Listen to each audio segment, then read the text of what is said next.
Pero bago ang lahat, kayo aking inaniyahan mag-subscribe, like, and share. At pindutin nyo na rin ang notification bell para sa iba pang mga uploads.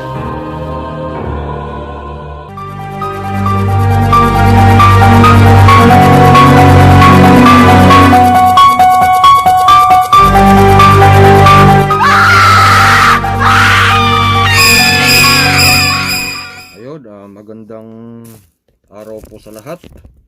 Muli po tayo nagbabalik. Pagkatapos ng matagal na panahon, pasensya na po at naging busy sa trabaho, sa mga gamutan. Well, anyway, tsaka po marami talagang pasyente. Talagang mga malalala ng klase ng pasyente. So anyway, ngayon po magbabahagi po tayo ng makakatulong din po sa inyo. Hindi na po natin patatagalin. Pero bago lahat, magsa-shoutout po muna tayo.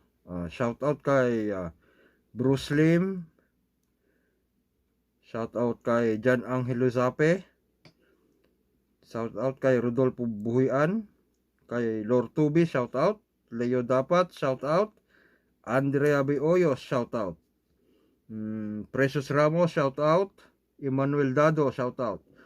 Walter Enmasino, shoutout po. Jaime Arevalo, shoutout. Gretchen Magno, shoutout. Benji Delgador, shoutout. Bambao Bim, shoutout.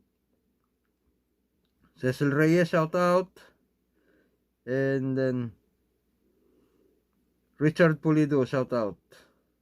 Enrique Bachao, pare, shoutout. Benji Delgado, shoutout. And Francisco, shoutout. So pansamantala, yan na lang po muna. Sa susunod na lang po muli, tayo magbabalik na sa paunti-unting pagtuturo. So ayan po, marami pong salamat. At shoutout din po syempre sa Team Jado, sa pangunguna ni Master Jado, chairman ng Team Jado United International Incorporated, Supremo Wendell, mga admin at lahat ng mga miyembro ng Team Jado. Solid Team Jado po tayo. God bless.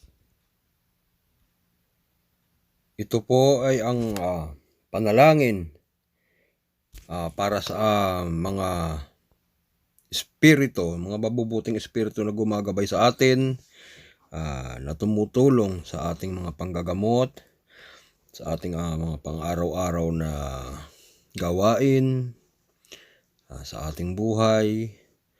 So yun po, syempre hindi lang po dapat tayong malakas, yung mga spiritual natin is emotional, physical at saka mental.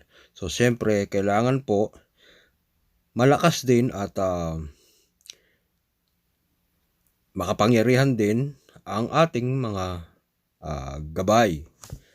So yun, ang akin lang po, syempre may mga gabay po tayo na mga engkanto, mga diwata, meron anghel, meron na mga santo.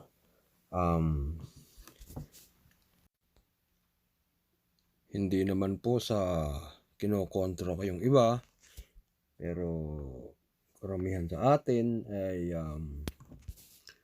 humihingi ng gabay na mga elemento, mga engkanto, diwata. Kung para sa akin lang po, para sa akin, kung hihingi lang din tayo po ng gabay, mananalangin sa Panginoon na pagkalooban tayo ng gabay, mas maganda na po no humiling tayo ng espiritong gabay tulad ng mga celestial, yan, arkangeles, angeles, yan po, dahil yan ay mismo galing sa Panginoon. So yun po, wag po sana kayo magagalit sa akin. Sa akin po ay opinion ko lang, sarili ko pong opinion, kasi po ganun ang ginagawa ko. So yun po, ito hindi na po tayo magtatagal, ibabahagi ko na po sa inyo yung panalangin para sa gabay. Isama nyo lang po ito palagi sa inyong pagdarasal, sa inyong pagdidibusyon. Araw-araw po, ang pagdidibusyon po ay araw-araw. Kasi bilang protection din po natin yan. So ito po ang panalangin.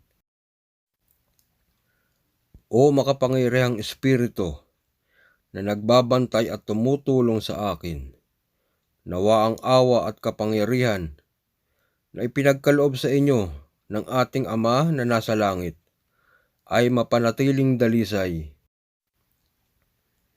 Jesucristo sarate, saro pakpaurika, puh, aumit aunut, arom sik Deus, Jakustariye, ang kapangyarihan po ninyo, ang pinanghahawakan ko. Huwag po ninyong pababayaan ang lahat ng ating nasasakupan. Mahusay po ito bilang isa ring bakod sa inyong tahanan, sa kung saan lugar po kayo naroroon.